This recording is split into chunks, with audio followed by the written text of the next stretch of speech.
Olá pessoal, tudo certo com vocês? Bem-vindos a mais um episódio do Altistar, o nosso podcast que hoje eu esqueci a palavra que eu ia pensar para falar para vocês, mas continua sendo esse incrível podcast que vocês estão sempre junto com a gente. Muito obrigado pela participação, mesmo que seja pelos likes, comentários, compartilhamentos.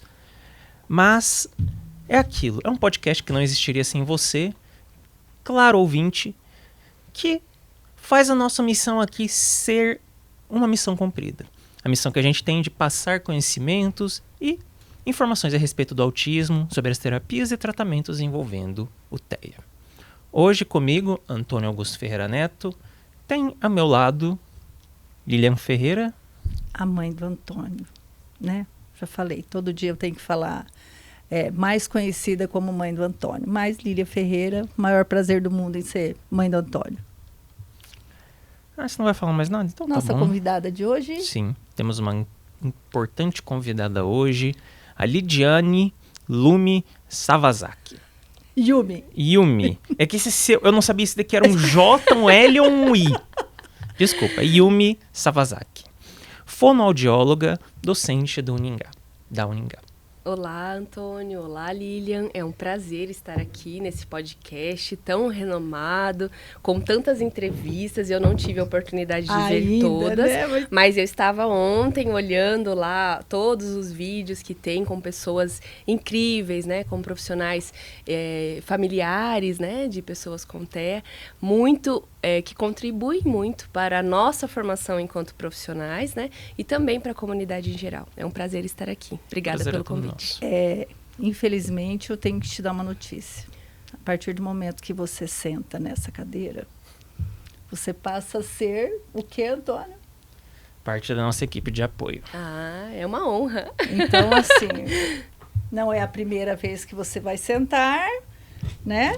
Vai ter as próximas, mas essa rede de apoio para nós é importante porque o que acontece? Eu acho que assim, a partir do momento que a gente tem esse relacionamento, essa rede de apoio, ela se transforma em uma ajuda mútua, né? Com certeza. Você pode precisar da gente, a gente pode precisar de você, e assim como eu acho que isso já está acontecendo, né?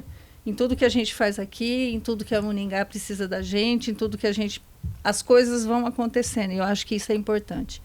Eu acho que nesse 1 ano que a gente vem fazendo esse trabalho aqui dentro, acho que muita coisa já aconteceu, né? Muitas pessoas que já vieram aqui para o podcast, já vieram aqui para fazer outras coisas.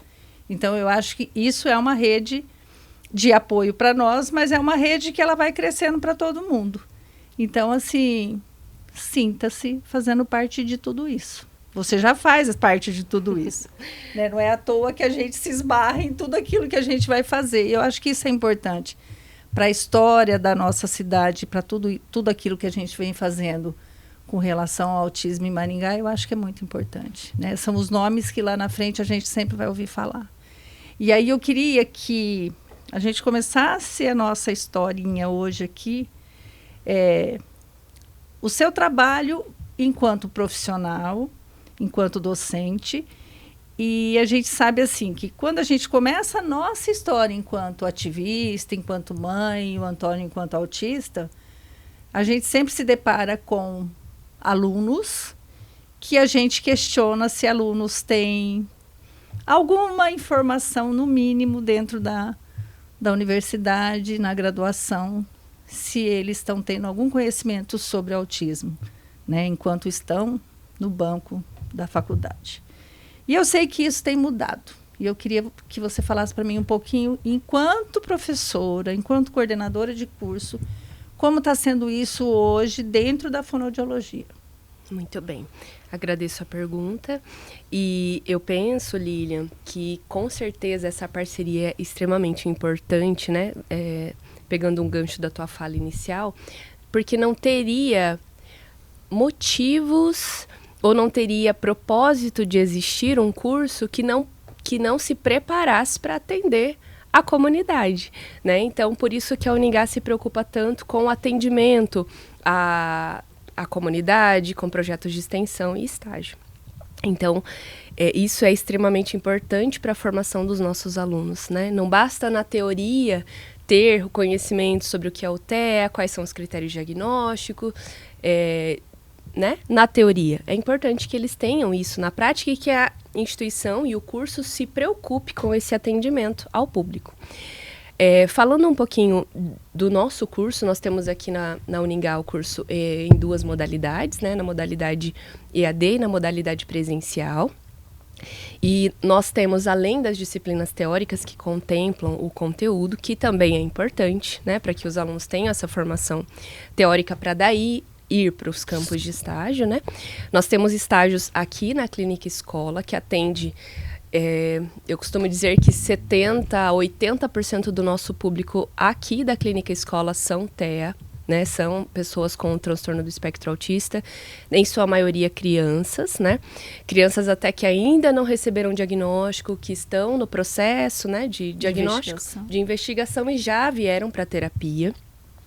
E nós temos estágios em alguns parceiros, né? Que é a Clínica do Autismo aqui da Prefeitura, na Associação Maringaense dos Autistas, na AMA e na APAI, né? Que também contemplam isso, que também tem a clínica lá dentro, que tem os atendimentos. E nós também temos o estágio na Ampacim, e lá tem, além de surdos, né? Surdos com TEA. Então, hoje é o nosso carro-chefe, né, de atendimento ao público, à pessoa com transtorno do espectro autista, seja ela criança ou adulto. Em sua maioria, né, na maioria nossos pacientes são crianças, e que tem nos ensinado muito, né? Na minha formação, que foi há poucos anos atrás, né, me formei em 2009 aqui na Uningá. Nós não tínhamos tantas pessoas com o diagnóstico, nós não tínhamos tanta informação a respeito disso, né? Mas com o tempo, nós fomos aprendendo e estamos ainda em aprendizagem, né? Até porque... Acho que é uma aprendizagem que vai ter fim, né? Contínuo, sem fim, porque as pessoas estão... todas, né, a rede de apoio, de uma forma geral, tem mais informação e, por isso, pode ajudar um pouco mais, né?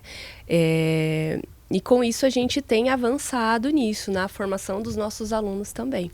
Eu acho que isso faz a gente pensar assim, que quando você se formou em 2009, você não imaginaria que a grande maioria das pessoas atendidas seriam TEA. Com certeza né? Não. Tipo assim, você mudar, tipo assim, você fez uma formação pensando em atender o atraso de linguagem, de uma forma geral, que era, né, o que mais aparecia. Sim, mas você não imaginava de jeito não que seria isso. Imagina, eu tive uma paciente na graduação que nem tinha o diagnóstico, era uma síndrome, só que hoje, né, sabendo um pouquinho mais, eu tenho certeza que ela se enquadraria, né, também no transtorno, mas foi uma paciente, né? Hoje, todos os nossos alunos têm, sei lá, pelo menos 10, 15 pacientes com TEA, né? Então, com certeza mudou muito.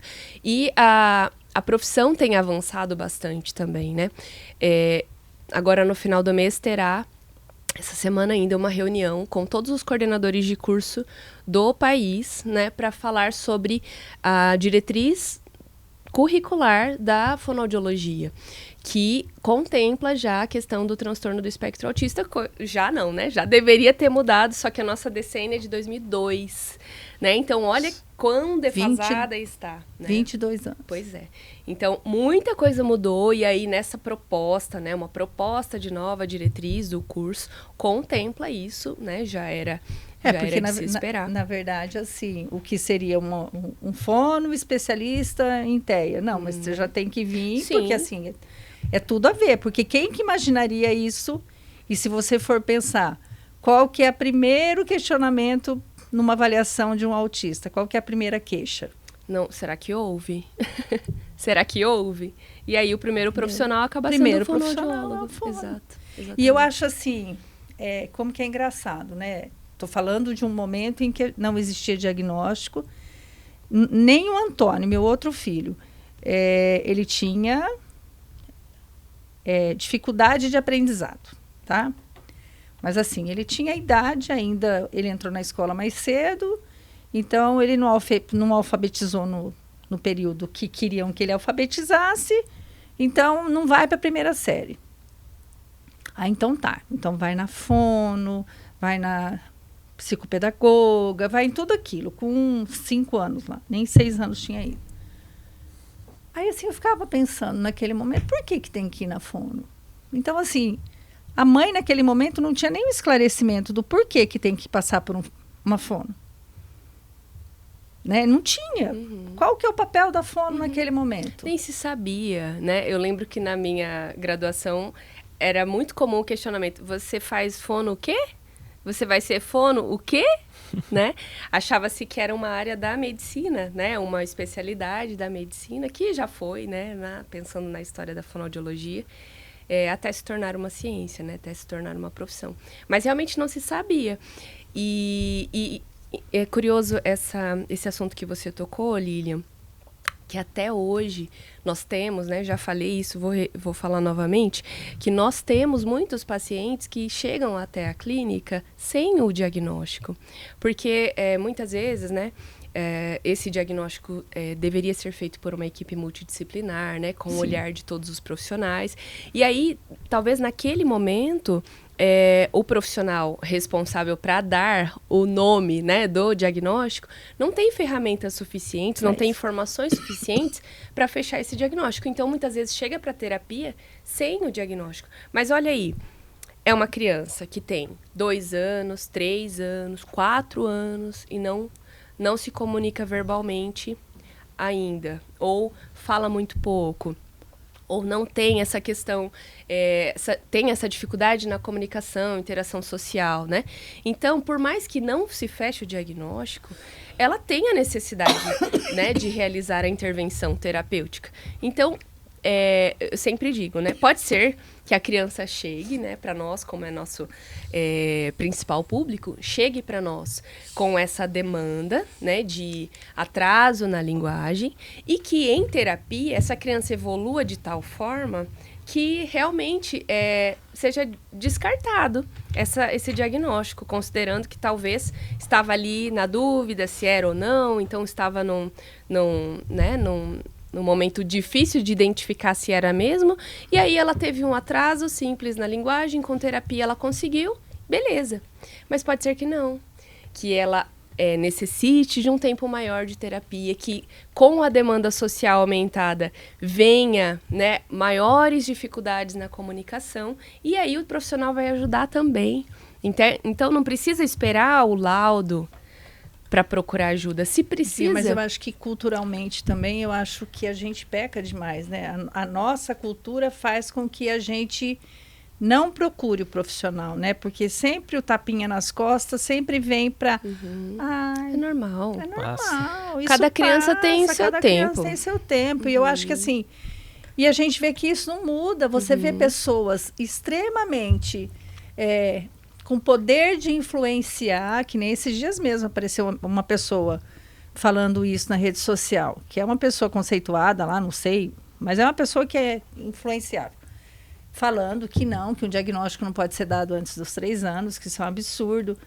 Então, assim, quando você vê uma pessoa dessa tendo esse poder de fala, eu acho que as pessoas que elas têm esse poder, ela tem que usar de forma positiva, benéfica, né? Porque eu acho que nem assim, o Antônio não teve diagnóstico cedo porque não tinha quem desse, era um outro momento. Era um outro momento. Eu não posso... Os profissionais não estavam preparados não estavam preparados, então assim, eu não posso...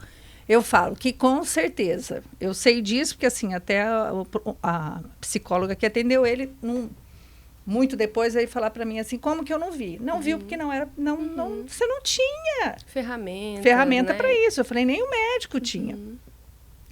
Então, assim, como você falou de um paciente teu lá atrás, quantos profissionais que não lembram de um paciente que com certeza, e eu hoje, vejo, né, quantas vezes que eu não vejo um profissional dando palestra falando daquele paciente que ele lembra, que ele tem certeza que era e que passou, mas quer dizer, com certeza alguém posteriormente fez, e eu acho que a gente não pode julgar esse profissional, porque esse profissional não tinha ferramenta, e eu falo que essas coisas acabam me incomodando muito, porque eu vejo muito julgamento. Eu escuto muitas pessoas falando assim, mas eu não gosto de fulano porque fulano não fez meu diagnóstico. Talvez, naquele momento, o que tinha de de material não era suficiente para um diagnóstico.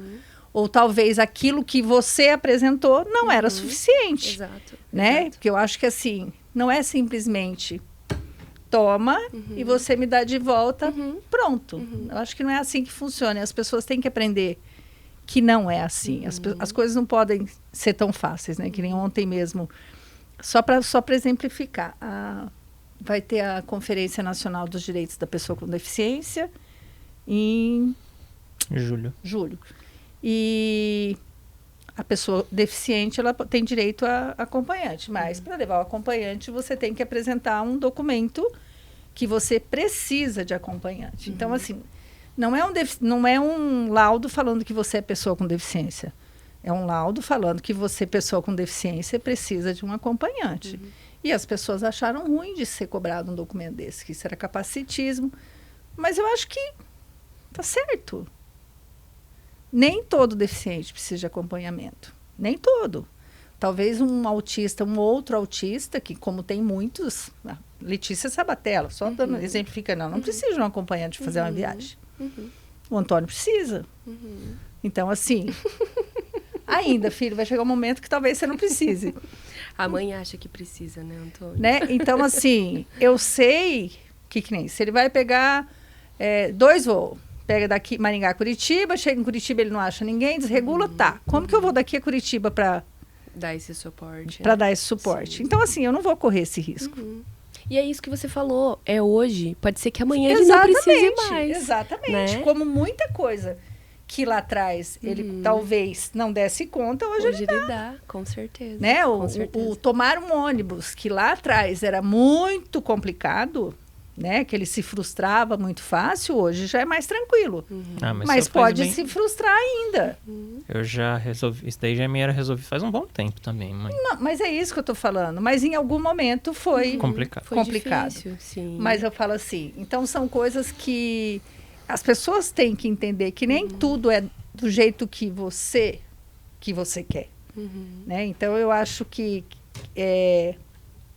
a cultura faz com que algumas coisas atrapalhem. Daí quando você fala do diagnóstico, então assim, o chegar para você e não ter um diagnóstico, ou chegar e você começar a tratar sem ter nada de fato, mas já está fazendo alguma coisa. Com certeza. Não está perdendo o período que é tão importante, que é o período de neuroplasticidade. Se essa criança chega precocemente, a gente consegue um desenvolvimento muito melhor.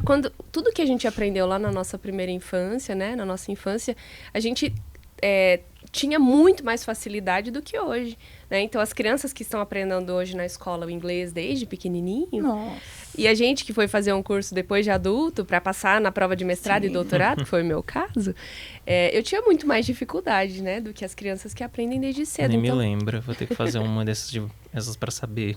Não para saber que eu sei o inglês, mas eu vou ter que fazer uma lá no mestrado que eu tô fazendo. Eu fico... Uma aula mais direcionada, né? Não é nem aula, eu vou ter que fazer a prova lá. Prova. Eu esqueci o nome desse tipo de prova, para confirmar que eu sei. A proficiência.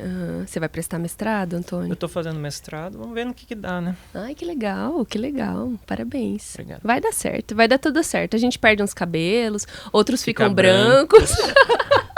Mas sobrevivemos, né? E é muito bom porque estar, né, junto com a ciência, né, de mãos dadas com a ciência, a gente encurta muitos caminhos, né? Se eu sei que outras pessoas já estudaram isso, que trazem isso, né, como evidência científica, como algo que já foi comprovado cientificamente, porque eu vou ficar batendo cabeça de tentar descobrir a roda se ela já existe. Se ela já existe, não é? Sim. Então, a ciência é muito importante para algumas, né? Por exemplo, o DSM-5 já evoluiu. Se a gente se prendesse aos critérios diagnósticos lá do passado... não teria nenhum autista diagnosticado. Exato. E isso devido ao quê? À evolução da ciência, Sim. os estudos que foram acontecendo, né? Então, a ciência é muito importante. Graças a Deus, hoje a gente evoluiu muito na ciência, né? Eu sou membro do Comitê de Ética aqui da instituição.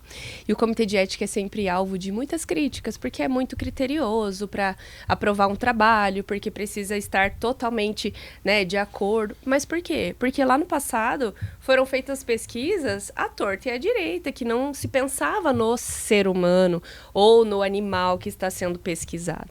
E hoje a gente pensa nisso, por isso, voltou porque não tinha os riscos da pesquisa. Mas não tinha risco. Mas a pessoa está preenchendo um questionário e aquilo pode ser um disparador de uma questão emocional.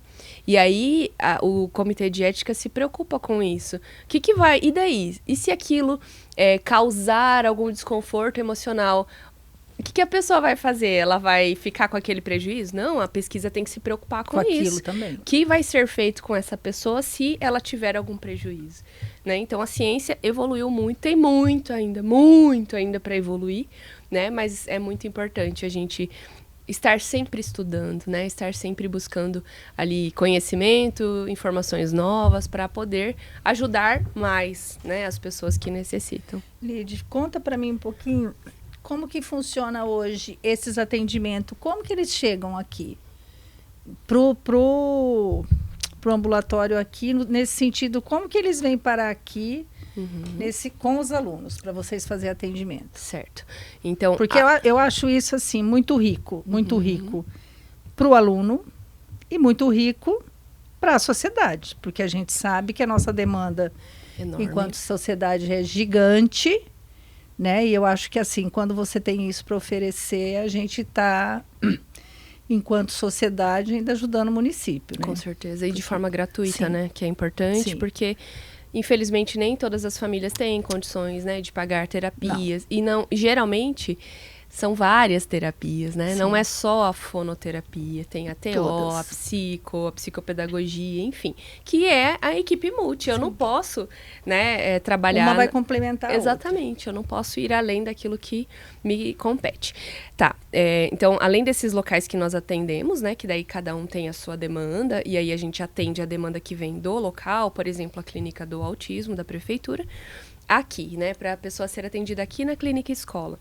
Ela pode chegar por indicação de alguém. Nós não temos atualmente vínculo direto com o SUS, mas é atendimento gratuito. Então não precisa vir encaminhado por um neuropediatra do SUS. Pode vir da escola, da família, né? Eu queria fazer só uma avaliação. A gente recebe o público em geral, né? Você tendo a disposição de atender, exatamente. Você vai ser atendido. Isso. Aí isso é um ponto importante, porque todos os locais que nós atendemos têm fila de espera. E aqui também. Em todo Hoje lugar, nós aqui. estamos com uma fila de espera de mais ou menos 200 pessoas. Nossa. E aí 80% dessa lista são pessoas com TEA ou com suspeita, né, do diagnóstico.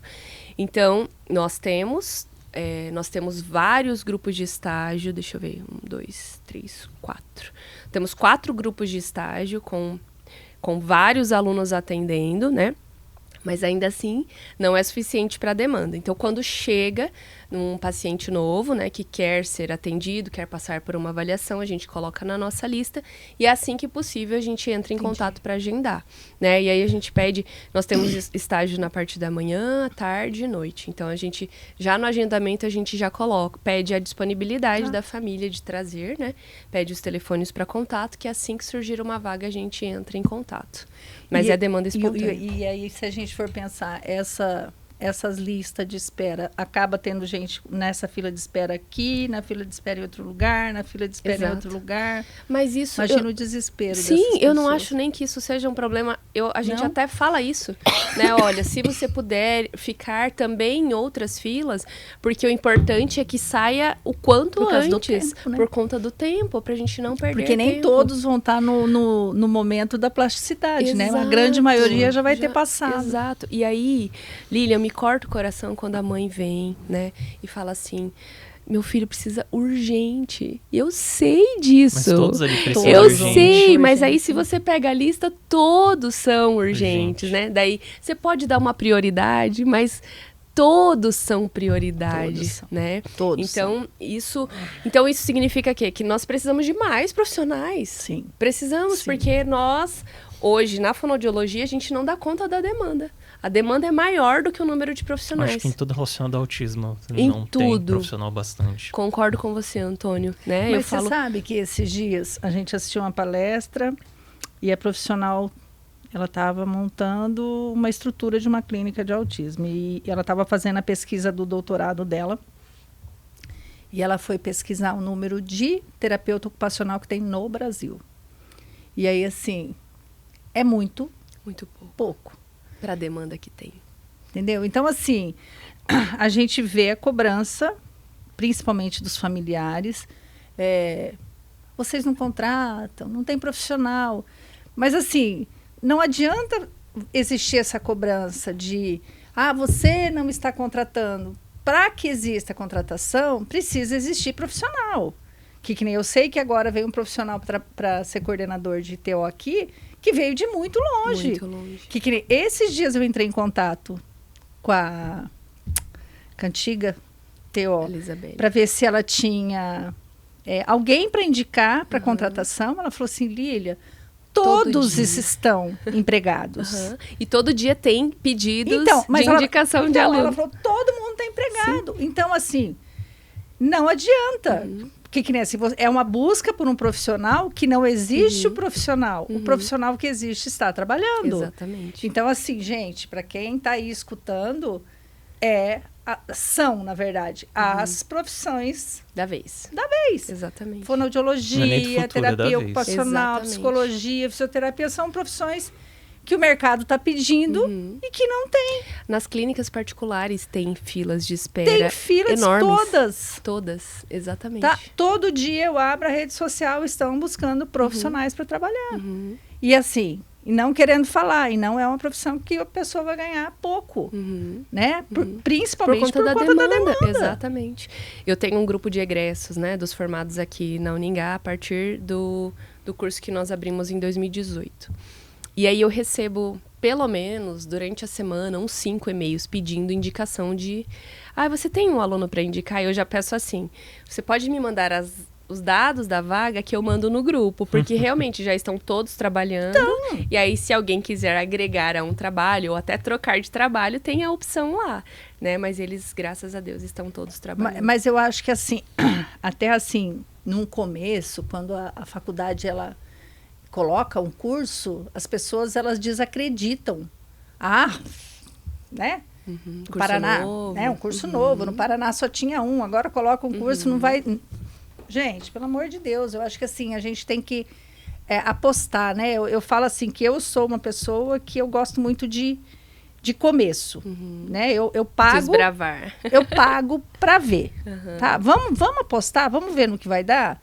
Lá na frente, a gente fala assim, não deu certo, mas tentamos. O duro é você não arriscar, né? Então, assim, vamos esperar para ver o que acontece. Porque, assim, tá aí, tá acontecendo, a faculdade está fazendo, tá dando certo. E, assim, e não é só a graduação, as pessoas estão se formando. Tem pessoas que estão sendo beneficiadas com isso. Com certeza. Enquanto graduação. Não estou falando só de alunos, estou falando de pessoas que estão trazendo crianças que estão sendo atendidas. Com certeza. E não estamos falando só de TEA. Né? Porque nós estamos falando de outras crianças. São terapias que ajudam qualquer pessoa, não só o autista. Exatamente. Aí me fala uma coisa.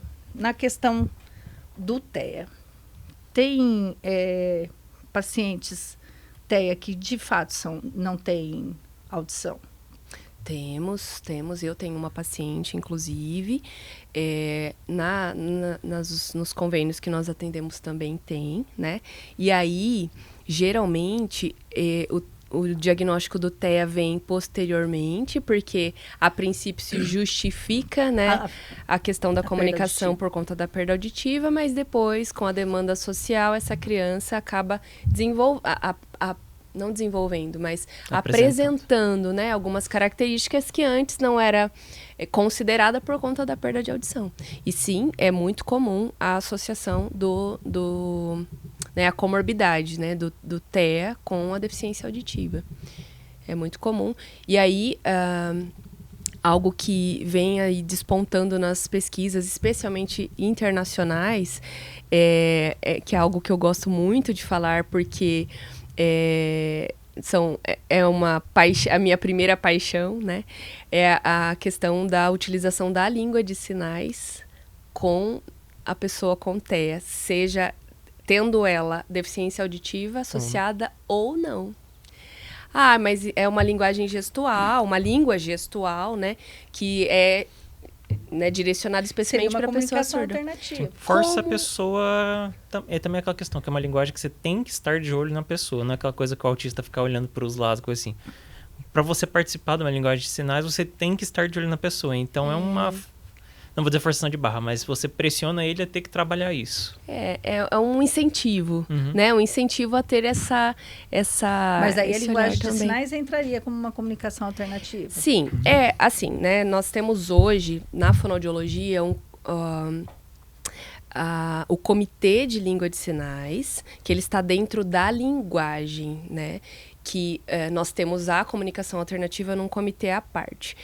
Por que isso? Porque a língua de sinais é uma língua. É uma língua. Né? Então, assim, não é só uma comunicação alternativa. Mas ela pode ser usada como uma comunicação alternativa à fala. Qual o problema?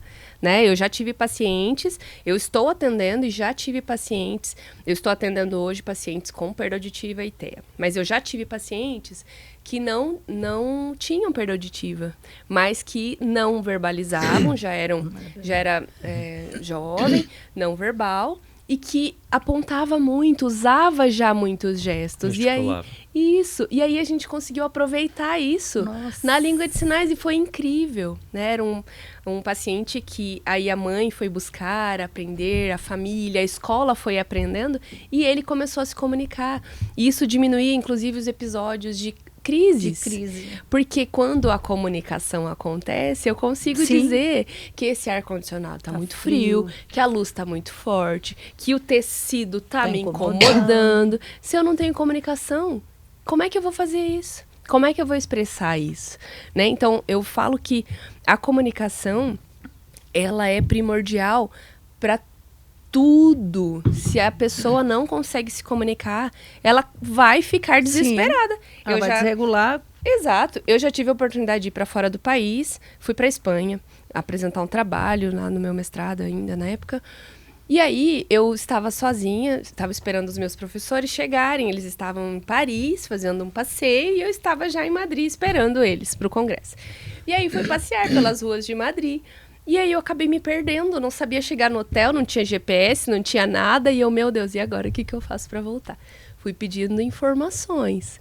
E aí eu perguntava, né, tentando usar o meu espanhol ali, meu portunhol, né? E aí, quando a pessoa respondia, às vezes eu não conseguia entender. E aí, lá, né, eles têm o inglês como segunda língua muito estabelecido, né? Um pouquinho diferente da nossa realidade. E aí, quando eu não entendia o espanhol, eles iam para o inglês. E às vezes eu também não entendia o inglês e eu ficava desesperada. Eu, meu Deus, como é que eu vou voltar pro hotel? Sozinha nesse lugar. Era a minha primeira viagem de avião da vida. Nossa. E eu fui para Madrid e eu fiquei desesperada. Então, assim, por quê? Porque a comunicação estava comprometida. Se eu tivesse perguntado, onde é que fica o hotel tal? Vira ali, pronto, cheguei, não ia ter problema. Mas eu fiquei preocupada com aquela situação. Desregulou sem ser autista. Exatamente, qualquer um, né? Qualquer um numa dificuldade de comunicação. E aí eu trago isso para os surdos não autistas aqui no Brasil, que também passam por isso, por essa barreira na comunicação no seu próprio país. Porque a gente não sabe. Imagina. Não. Porque a gente não sabe a primeira língua, a L1 deles, que é de direito, que é lei, que é no Brasil, né? E aí, então assim, a gente consegue um pouquinho se colocar no lugar, considerando essas dificuldades que a gente também tem na sociedade. Mas aí, a gente agrega uma questão sensorial, que está um pouco mais, né, comprometida. Então, o barulho, a questão visual. Então, tudo isso somado à barreira na comunicação, que é terrível para qualquer um. É terrível. Deus. Imagina quando isso é acentuado, né? Com outras questões também. Deixa eu te perguntar uma coisa. Na graduação, aprende alguma coisa de língua de sinal? Sim, Aprende? na fonoaudiologia é obrigatório, né, a partir da lei de 2002, que inclusive hoje, 23 de abril, está fazendo 22 anos a língua brasileira de sinais como língua Nossa, oficial que legal. do Brasil. Hoje, 22 Olha lá, anos. gente. Segunda língua. Segunda língua oficial do Brasil, né? Então, todos deveríamos saber essa segunda língua, né? Porque Agora é sabe quando que a gente brasileira. gravou aqui também hoje, né? É verdade. Verdade, é 23, sei lá. Legal, 23 anos. 22 anos. Isso, 23 de abril. 23 de abril. Exato. Então, essa língua passou a ser oficial desde então e nós, muitas vezes, acabamos não tendo esse acesso, né, de algo que é direito da pessoa com deficiência auditiva, que opta pela comunicação por sinais, claro. Não é porque é deficiente auditivo que necessariamente precisa saber a língua de sinais. E não também não é para todo mundo o uso da língua de sinais. Não é para todo autista que a gente vai usar a língua de sinais, né? Aquele que apresentar o... Você vai... Oportunidade. A oportunidade, Isso, né? exato. A gente vai verificar as capacidades, né? Aquilo que é possível e que pode trazer um benefício. O que é mais comum no autista para vocês acabar utilizando como linguagem? Olha, hoje, né? Hoje, na fonoaudiologia atual, é muito comum, quando a criança não apresenta oralidade, a utilização de comunicação alternativa. E aí tem vários tipos, né? E a gente até comentou da Libras, que pode ser uma delas. Mas eu gosto de introduzir a comunicação alternativa, se a gente for pensar numa criança pequena, numa família que às vezes não tem tantos recursos financeiros para utilizar um aplicativo, né? Então eu gosto ainda do PECS. Que é algo que existe há muito tempo, né? Que foi desenvolvido especialmente para as pessoas com fácil TEA. de elaborar. Fácil também. de elaborar e que pode dar... pode trazer a noção de comunicação para uma pessoa que não tem. Sim. Então, assim, para eu conseguir um copo d'água, eu entrego aqui a imagem do copo d'água e eu vou conseguir. Então, eu estou trabalhando com o propósito da comunicação. E quando a pessoa entrega o copo d'água, ou a garrafa d'água, ela está entendendo o que eu quero, né? Esse é o princípio da comunicação. A comunicação não basta só ser falada, né? Não ser só comunicada. Para ser comunicada, a outra pessoa precisa entender. E aí o PECS nos dá isso de forma simples, né? E aí tem as várias fases, né? Tem aquela questão que as pessoas falam, meu filho não fala, mas fala inglês.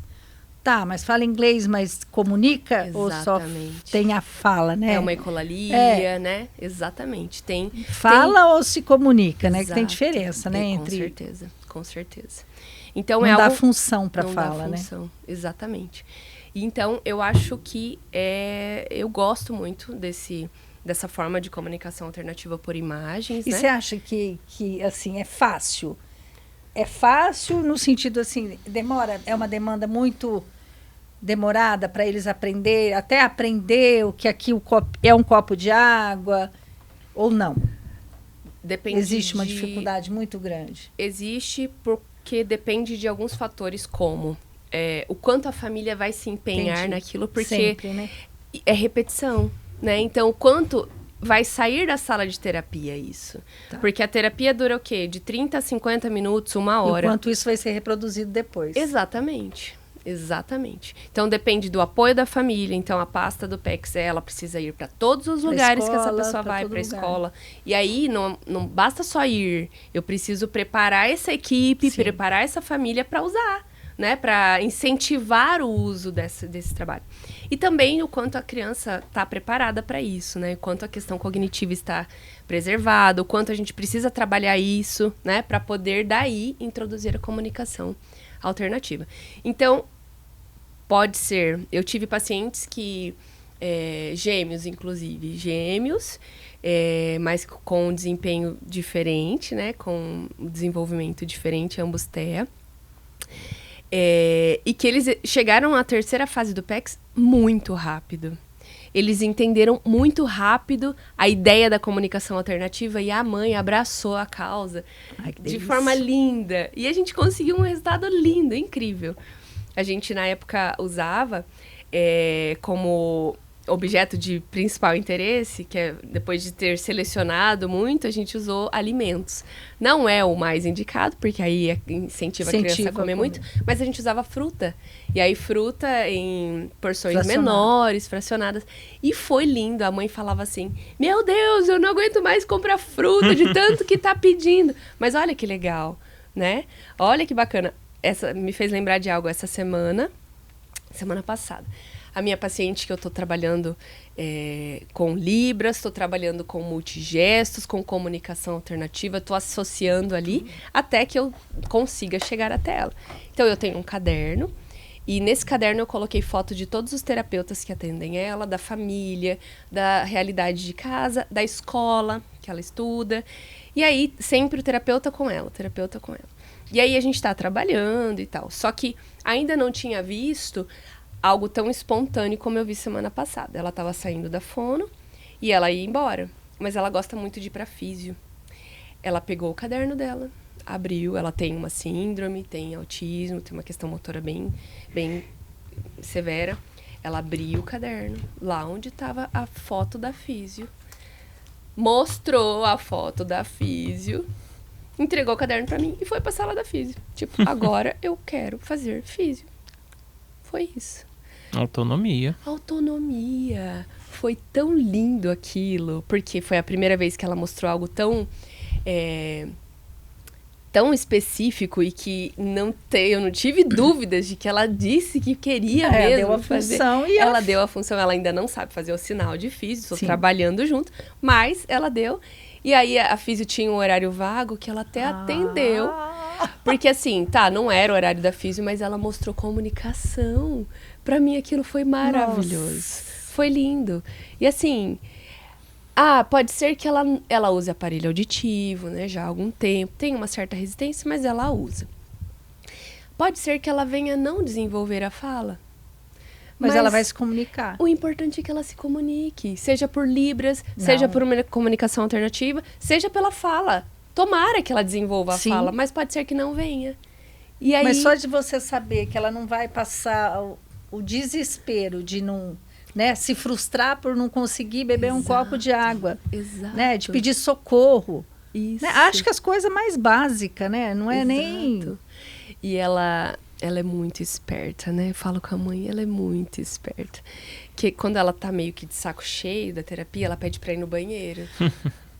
E aí ela vai no banheiro e não faz nada. Ela senta e fica rindo. Tipo assim, te enganei.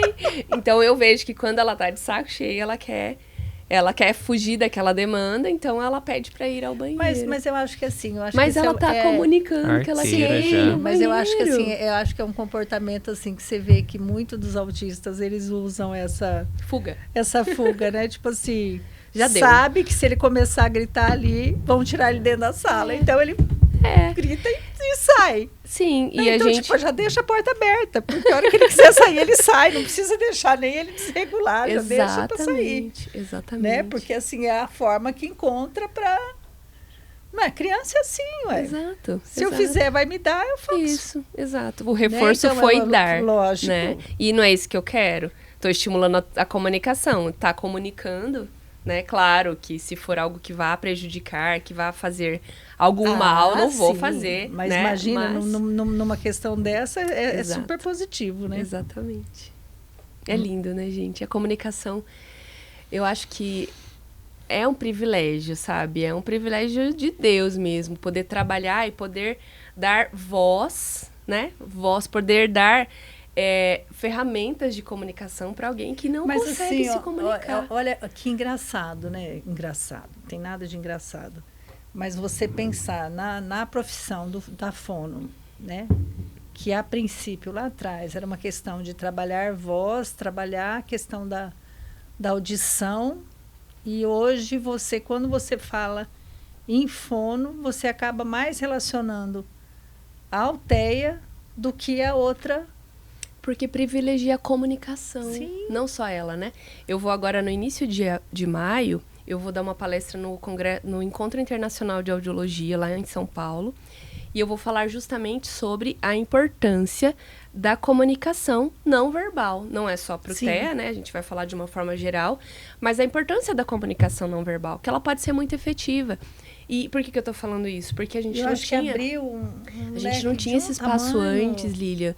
Até entre os profissionais, tinha esse mito de que a comunicação alternativa pode inibir a fala. Pelo contrário, a gente sabe que se a pessoa sabe o que é comunicação, ela tende a desenvolver outras formas. Eu acho que, assim, é uma coisa muito mais ampla do que, a princípio, você imaginar um fono trabalhando, fazendo audiometria. Exatamente. Não é? Eu acho que, assim, ela abriu um espaço tão grande, tão maravilhoso de trabalho, né? Que não é mais... Era como se, assim, a visão que a gente tinha do profissional era muito restrito. E também tem a questão histórica, que a comunidade surda, né, pensando na Libras, sofreu muita represália, né, por conta das pesquisas que eram feitas de forma inadequada, e também por profissionais que, por um tempo, por influência do Congresso de Milão, lá em 1880, impuseram a comunicação verbal como comunicação superior a qualquer outra forma de comunicação. Então, isso, até hoje, respinga ainda na educação dos surdos, até na formação de alguns profissionais, sabe? E eu fico triste quando eu ouço isso ainda de colegas fonoaudiólogos, dizendo que acreditam ainda que a comunicação alternativa pode ser ruim, que pode inibir o desenvolvimento da fala. Pelo contrário. E aí, né, hoje, então, na Fono, nós temos um comitê de língua de sinais, um comitê de comunicação alternativa, coisa que não tinha lá atrás, né? Coisa que não tinha lá atrás. Então, nesse encontro de audiologia que eu vou falar sobre a importância da língua de sinais, lá terão palestrantes do Brasil e de fora dele, falando sobre a importância da terapia para o uso do implante coclear, para o uso do aparelho auditivo, e eu não estou dizendo que isso não é bom. Meu Deus do céu, quem sou eu? Minha formação foi na USP de Bauru, onde foi o primeiro centro de reabilitação, né, de implante coclear do Brasil. Lá eu vi, assim, resultados incríveis na reabilitação, né? Inclusive de pacientes meus, reabilitação auditiva que a família optou por não usar sinais, e tá tudo bem. Foi efetiva aquela comunicação, mas isso não é regra para todo mundo. Não dá para fazer uma receita de bolo e dizer que vai ser bom para A, B, C e D, e tem que ser assim. A família tem que ter voz, a família tem que ter direito a escolher o que ela quer, né? Até porque a gente está na terapia, mas quem vai lidar com isso é a própria pessoa, são os familiares, vai lidar com essa comunicação para sempre. O que a gente trabalha em terapia hoje não é para terapia, não é para esse momento, é para a vida, né? Sim, para a vida toda. Não é só para a hora de fazer o implante, para a hora de usar o aparelho, é para tudo, né? Para tudo, para sempre. Deixa eu te perguntar, a pessoa, quando ela se forma hoje, elas estão indo para onde? Para trabalhar o quê? Elas têm uma preferência? Lilian, hoje o fonoaudiólogo aqui da Uningá, ele sai generalista, ele pode trabalhar com qualquer área. Eu vejo hoje que os alunos estão indo mais para a terapia fonoaudiológica de uma forma geral e especialmente para locais que atendem pessoas com TEA, né? Especialmente os locais especializados. Também pela demanda, mas eu vejo, hoje vindo para cá, estava falando com uma aluna que está começando um estágio remunerado numa conveniada nossa, e ela falando que ela se deparou no primeiro dia de estágio com um paciente bem comprometido, nível 3 de suporte, sem comunicação verbal, enfim, né? Que está começando a terapia naquele lugar. E aí, a supervisora dela falou, olha, esse paciente, né, ele é bem grave, então talvez você possa acompanhar ele mais pra frente. Ela falou, não, eu quero começar já, porque eu preciso ajudar ele, então eu preciso começar já.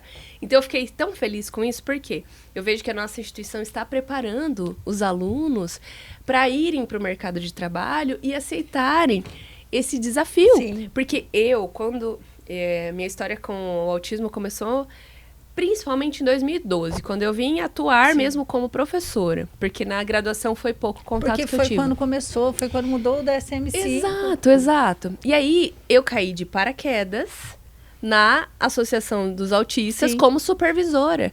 E para mim foi um impacto. Foi uma realidade que você não estava preparada. Que eu não estava tão acostumada. Só que daí, depois disso também, né, foi rápido, eu já me adaptei e porque daí a coisa começou a acontecer. Exato, mas a gente não tinha na época essa preparação. E os nossos alunos aqui têm, porque eles passam pelos campos. Em 2013 o negócio fez boom. Eles passam pelos campos de estágio, além da clínica, e eles estão vendo a realidade lá, né? Porque, às vezes, no campo de estágio não tem toda a estrutura que a gente tem aqui na sede. Com todos os materiais, a sala individual, E lá, eles se deparam com dificuldades que vão fazendo eles se adaptarem àquilo que o paciente precisa. E outra, que nem se lá atrás você tivesse, mesmo que você tivesse estudando isso na graduação, você não teria a experiência. Exato, tanta prática como eu não vou nem falar para você que eu fico triste, eu fico feliz, né? É lógico que eu quero que eles saiam atuando em outras áreas também, porque senão os outros vão ficar, né? As pessoas que vão precisar ir não vão... Né, a pessoa com deficiência auditiva vão precisar também. A voz, né? Lógico, todo mundo vai precisar. Mas, assim, eu fico feliz porque eu acho que, assim, é muito mais difícil. Porque eu falo, assim, que o trabalhar tanto para deficiência auditiva, trabalhar com pessoas deficientes é muito mais difícil. Que tem que ter uma coisinha além, né? Que está escrito só na lei divina, não está escrito na legislação, né? Aqui Exato. Na Constituição, nada, né? Exato. Lá no Estatuto da Pessoa com Deficiência não está escrito que para você lidar com a pessoa com deficiência tem que ter amor. Exato. Né? E precisa. E é o principal. Precisa, porque se você não tiver o mínimo... Você não vai atrás. De amor ao próximo, você não vai... Você não vai fazer um bom serviço. Não vai fazer. Eu falo isso para os alunos. A primeira coisa é o amor, porque a partir daí é que você vai... Né, se colocar no lugar do outro, ter empatia, vai buscar um curso. Você tem que ter compaixão. Você tem que ter compaixão. Eu falo assim, que se colocar no lugar do próximo é pouco, né? Porque sentir a dor do outro você não vai sentir, mas você tem que ir lá, no mínimo, e tentar fazer alguma coisa. Com certeza. Né? Porque sentir a dor do outro... E se você não ama, você não faz não isso. Faz, claro você faz, que você não faz. Você cumpre o protocolo para você receber o teu salário e ponto. E não adianta. E assim, não adianta a gente achar que a nossa profissão a gente não leva para casa.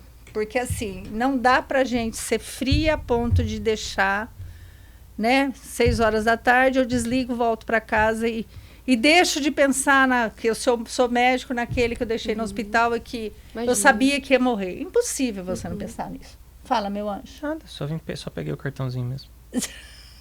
Faz sentido tudo isso que a gente está falando, Antônio?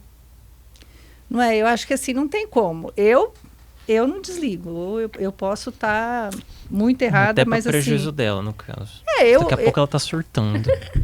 Mas eu falo assim, não tem como. Imagina, a gente até sonha com a estratégia que você vai fazer na semana seguinte. Nossa, você vai para uma feira, você compra livros pensando naquele paciente. Olha que legal, aqui tem coisas que eu posso trabalhar com aquele paciente.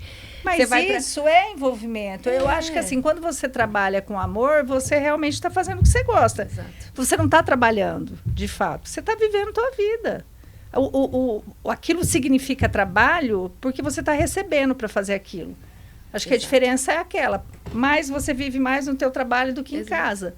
A única coisa que em casa é a tua vida. Você está com os seus. Mas o trabalho tem que ser com amor também. E tem que ser desenvolvido dessa forma. Então, eu acho que tem que ter amor. Eu acho que é as desavenças, é onde você vai encontrar pessoas que talvez você não quer estar próximo. Mas é isso. Não está escrito ali, né? Nas atribuições, mas tinha que estar, né? É que os outros vão falar, não está na lei. Mas a gente, um dia, filho, quando você for presidente da República, você faz uma lei que amor é uma coisa que tem que estar lá. Tá bom. Na lei de Deus já está. Com então, certeza. assim, que é onde seja mais importante está. o princípio mais básico. E eu acho que a gente está acabando o nosso podcast. Ainda temos 5 minutos. E um pouquinho mais. Né? E eu acho que, assim, é isso. Eu fico, assim, muito feliz, porque eu acho que, assim, a nossa trajetória ela é muito curta ainda. Acho que 10 anos de trabalho e 10 anos de trabalho Intenso. De autismo, né? Tanto para você como para nós, o tempo é o mesmo. Porque o diagnóstico do Antônio é esse tempo, mas é o tempo de trabalho de todo mundo com o autismo. O Antônio só foi diagnosticado no momento que começou a ser feito o diagnóstico, né? Dos autistas mais leves. Mas eu acho que para todo mundo a chave mudou nesse momento. E 10 anos, se a gente for pensar, não é muito tempo para a gente ver tanta coisa que a gente já conseguiu ver de mudança. Nós estamos falando de uma graduação que a gente já está tendo trabalhos sendo feitos. E a gente está falando que existe muito lugar que ainda não tem nada. Então, isso é avanço. Com certeza. Né? Eu falo assim, que a gente sempre procura estar próximo de quem está fazendo isso. Né? E a gente vê que muita coisa está acontecendo. Eu falo assim, a minha rede social do Altstar é só autismo. Então, assim, se eu entro na rede social, é só isso que eu vejo. Então, assim, a gente vê muita coisa ruim, mas a gente vê muita coisa boa. Sim. E eu falo para você que há 10 anos, não, mas uns 7 anos atrás, eu conversava com pessoas que estavam na graduação, que eu perguntava, que as pessoas, não, Lília, a gente não vê nada disso. E que você começa a falar, e que hoje são pessoas que estão trabalhando com autista. E aí você fala assim, olha que legal. Né? Você consegue fazer uma fala que você tem, não é que você convenceu, mas essa pessoa, em algum momento, as coisas começaram a direcionar de tal forma.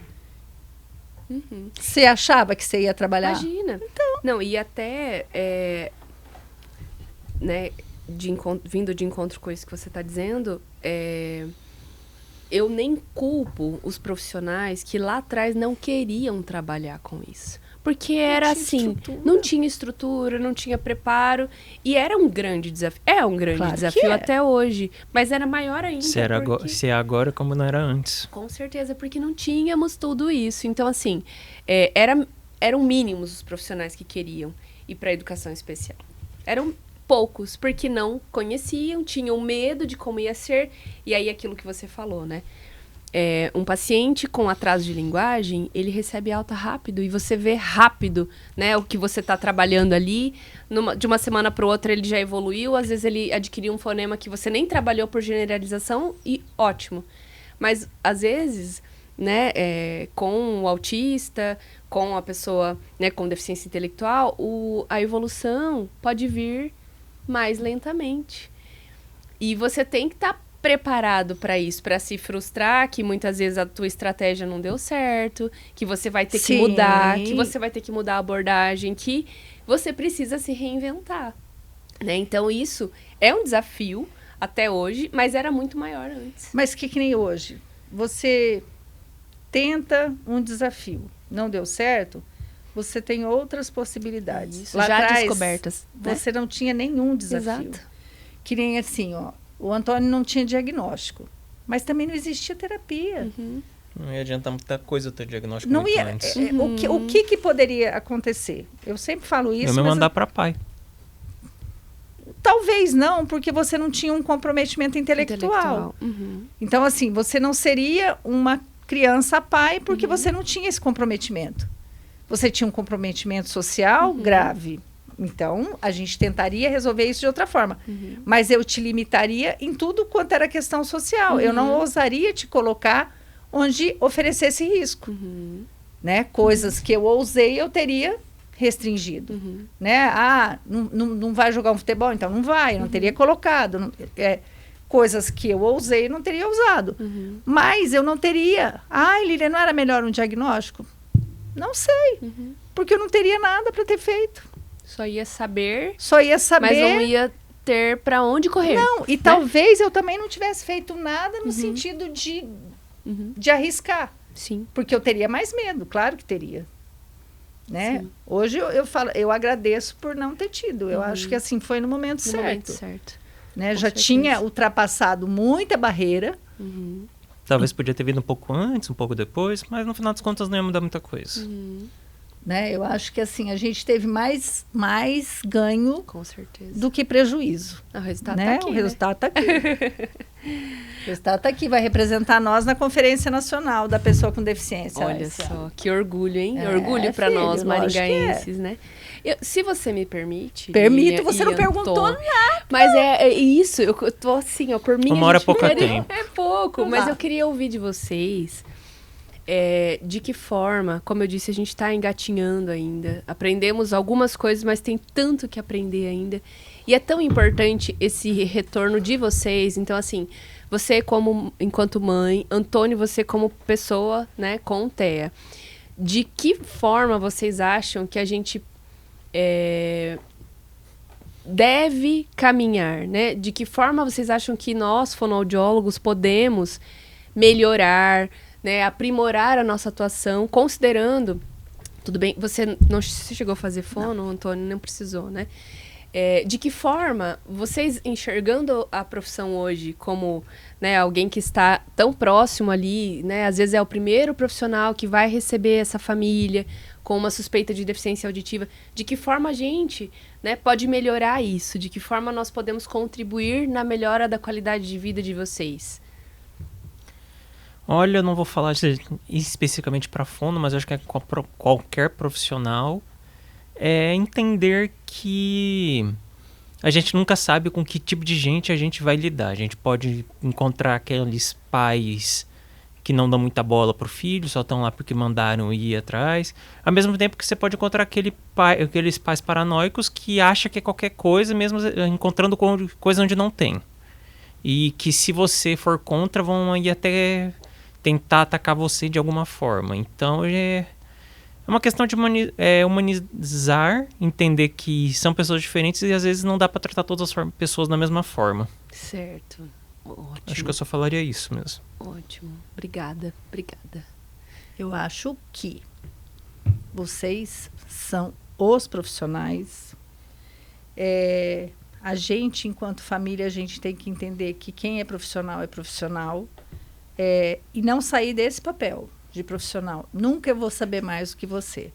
O Google não é uma faculdade, então, assim, eu não posso... Porque eu vejo muito isso, eu me sinto... Aquilo que eu falei para você, eu me sinto entristecida no sentido de... Eu vejo isso muito acontecer, da desvalorização do profissional pelas famílias. Nem todas as famílias dão o valor para o profissional que ele deve ter. Então, assim, o profissional, ele tem que ser o profissional, ele tem que dar tudo de si. Eu acho que ele tem o valor dele e ele estudou para aquilo. Eu já vi profissional ser desvalorizado, desmerecido, porque ele não falou para a família aquilo que a família queria ouvir. Tá? Então, assim, vocês têm que falar aquilo que tem que ser falado, da forma que tem que ser falado. É claro que eu não quero ouvir de forma ofensiva nem nada, mas eu tenho que ouvir aquilo que tem que ser falado para mim. Se você falar para mim, olha, Lília, o seu filho nunca vai falar, ou o seu filho vai falar, mas daqui a um tempo, aquilo que você recebeu do médico e que você vai ter que trabalhar não vai ser um milagre, não existe cura. Eu tenho que saber como eu vou receber isso. Só que você é o profissional. Então, assim, eu acho que quando eu me formo, eu tenho que saber que isso me compete. Sou eu que estou sentado naquele banco e sou eu que estou fazendo essa formação. Eu sou simplesmente mãe. Então, eu tenho que entender isso. E eu sou uma pessoa que eu valorizo demais o profissional. É claro que nem todo profissional é o melhor. Só que eu, enquanto mãe, eu não sou a pessoa que posso fazer esse julgamento. Tá? Então, eu acho que assim, vocês têm que se dar o respeito daquilo que vocês são. E assumir aquilo que vocês assinam. Porque, assim, se você está assinando, você tem responsabilidade por aquilo que você assina. Então, assim, eu acredito no bom profissional. Então, é isso aí. Vocês são capazes, eu acho que vocês não têm que se melhorar. Eu acho que aquilo que vocês fazem já é bom demais para tudo aquilo que a gente... O que a gente podia ter de melhor hoje era mais profissionais, que infelizmente a gente não tem. O bom já existe, mas a gente precisava de... Não é qualidade, a gente precisava de quantidade. Você sabe do que eu estou falando, mas assim, o trabalho já é de excelência, mas a gente precisava de mais, mas o que a gente precisa de mais é que as pessoas queiram fazer mais. O valor está aí. Vocês são o preço, né? Aquilo que a gente tem que apreciar. Só que nós precisamos de mais pessoas para vir somar. Tá? Muito obrigada. E eu acho que a fala de vocês se completam quando você diz que o profissional ele está apto e ele tem que se responsabilizar sobre aquilo que ele diz. E aí é onde, muitas vezes, você vai passar essa segurança para os familiares que estão ali achando demais ou achando de menos, né? Para que ele tenha esse apoio, esse apoio profissional, né? De alguém que tem... responsabilidade sobre aquilo que está fazendo e passa segurança para a família. E eu acho porque, assim, se eu não confio no profissional, eu não tenho que estar ali. Simples assim. Exatamente. Se não existe um vínculo de confiança, não tem que ter uma relação. Ponto.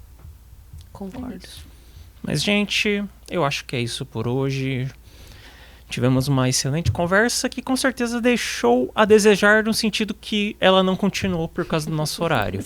Então eu digo que vamos ter que continuar algum outro dia, vamos ter que marcar novamente pra gente se ver. Com certeza. Porque com certeza temos muitos a conversar ainda. Muito obrigado, pessoal, a estarem aqui hoje com a gente. Obrigada, novamente. Mingá. Com certeza. Obrigado a todos os nossos patrocinadores. Obrigada, meninos. E a vocês duas, Lilian e você que é a Lidiane, desculpa, eu vou esquecer seu nome o tempo inteiro, eu tô lento hoje mesmo. Eu também sou assim. E com isso, gente, agradeço a presença de todos, agradeço a todos que estão assistindo, escutando, que deram like ou que não deram like, que compartilharam ou que não compartilharam. Mas o importante é que você está aqui e que você está aprendendo junto com a gente. Muito obrigado com tudo, gente. Até a próxima. Tchau, tchau.